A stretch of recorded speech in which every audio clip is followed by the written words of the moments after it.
ધવલભાઈ પટેલ એમણે થોડા દિવસ પહેલાં 2 દિવસ પહેલાં એમણે એવું કીધું કે ચૈતર વસાવા આદિવાસી સમાજને ગુમરાહ કરે છે, પણ ડેડિયાપાડામાં વડાપ્રધાન શ્રીની સભામાં 500 કરોડ રૂપિયા આદિજાતિમાંથી ખર્ચો થયો, પબ્લિક ભેગી ના થઈ એની તકલીફ આ ભાઈને પડી છે. અમે ગુમરાહ કરતા હોય તો નેત્રંગ ખાતે લાખો પબ્લિક પોતાના સ્વખર્ચે ઉપસ્થિત ના થાત. બીજું કે એ બધા પાર્ટીના બોલતા પોપટ છે, એમને ના બોલે તો પાર્ટી બીજી વખત ટિકિટ આપે એવું નથી, અને એ લોકો કૃપા ગુણથી સાંસદ બન્યા છે. અમારા જેવા પોતાના દમથી લડવાવાળા લોકો નથી.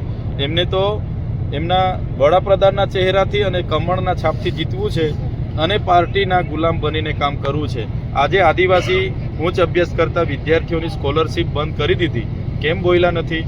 આજે ખોટા આદિવાસીઓને એસટીના દાખલાઓ આપવામાં આવે છે, કેમ બોલતા નથી? આજે અનુસૂચિ 5 30 વર્ષનું એમનું શાસન છે, અનુસૂચિ 5 લાગુ નથી, પૈસા 1 લાગુ નથી.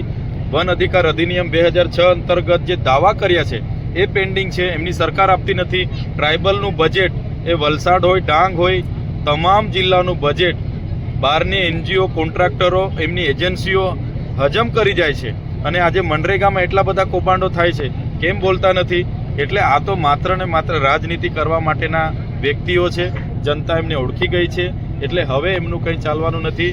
આવનારા દિવસોમાં પૂરા ટ્રાઇબલ બેલ્ટમાં પરિવર્તન આવવાનું છે, અને આમ આદમી પાર્ટી સારા એવા માર્જિનથી તાલુકાઓ અને જિલ્લા પંચાયતોમાં પોતાની સત્તા બનાવવાની છે.